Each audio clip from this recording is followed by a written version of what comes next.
সারা বাংলাদেশের শিক্ষা প্রতিষ্ঠানে আজকের এই আন্দোলন ডাক দেওয়া হয়েছে।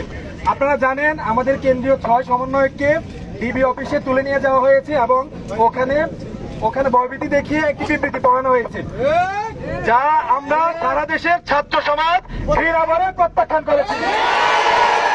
এই প্রত্যাখ্যানের সুবাদে সারা দেশের আন্দোলনের অংশ হিসেবে রাজশাহী বিশ্ববিদ্যালয়ের বৈষম্য বিরোধী ছাত্র আন্দোলন আজকের এই অবস্থান কর্মসূচি এবং বিক্ষোভ সমাবেশ ঘোষণা করেছে। আপনারা জানেন আমাদের গত কিছুদিনের ঘটনা, ইন্টারনেট বন্ধ করে বাংলাদেশের যে ক্র্যাকডাউন চালানো হয়েছে, আমাদের ভাইদেরকে যেভাবে গণহত্যা চালানো হয়েছে, এর প্রেক্ষিতে আমাদের 9টি দাবি আমরা কেন্দ্রীয় সমন্বয়কগণ নির্ধারণ করেছে। আমি এখন 9টি দাবি পড়ছি, এরপরে আমাদের মিছিল শুরু হবে।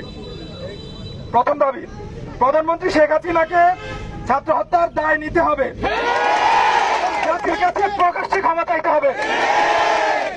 দফা 2, আইন শৃঙ্খলা রক্ষাকারী বাহিনী ও আওয়ামী সন্ত্রাসী কর্তৃক ছাত্র হত্যার দায় নিয়ে স্বরাষ্ট্রমন্ত্রী আসাদুজ্জামান খান কামাল, সড়ক পরিবহন ও সেতু মন্ত্রী ওবায়দুল কাদের, শিক্ষামন্ত্রী মুহিবুল হাসান চৌধুরী নফেল, আইনমন্ত্রী আনিসুল হককে মন্ত্রী পরিষদ এবং দল থেকে পদত্যাগ করতে হবে।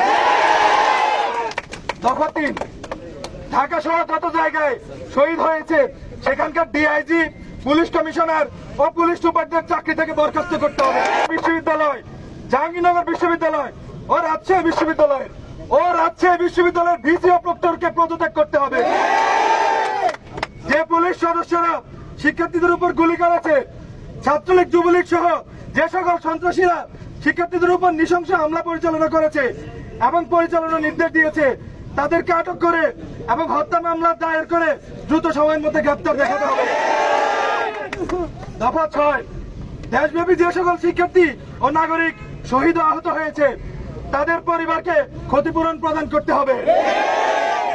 ঢাকা বিশ্ববিদ্যালয়, জাহাঙ্গীরনগর বিশ্ববিদ্যালয়, চট্টগ্রাম বিশ্ববিদ্যালয় ও রাজশাহী বিশ্ববিদ্যালয় সহ সকল শিক্ষা প্রতিষ্ঠানে ছাত্রলীগ নামক সন্ত্রাসী সংগঠন সহ সকল দলীয় লেজুর ভিত্তিক ছাত্র রাজনীতি নিষিদ্ধ করে ছাত্র সংসদকে কার্যকর করতে হবে।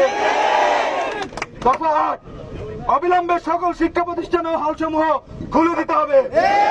আমি আবারও বলছি, অবিলম্বে সকল শিক্ষা প্রতিষ্ঠান ও হলসমূহ খুলে দিতে হবে। দফা 9, কোটা আন্দোলনের সাথে সম্পৃক্ত শিক্ষার্থীদের একাডেমিক ও প্রশাসনিক কোন ধরনের হয়রানি করা হবে না মর্মে অঙ্গীকার করতে হবে।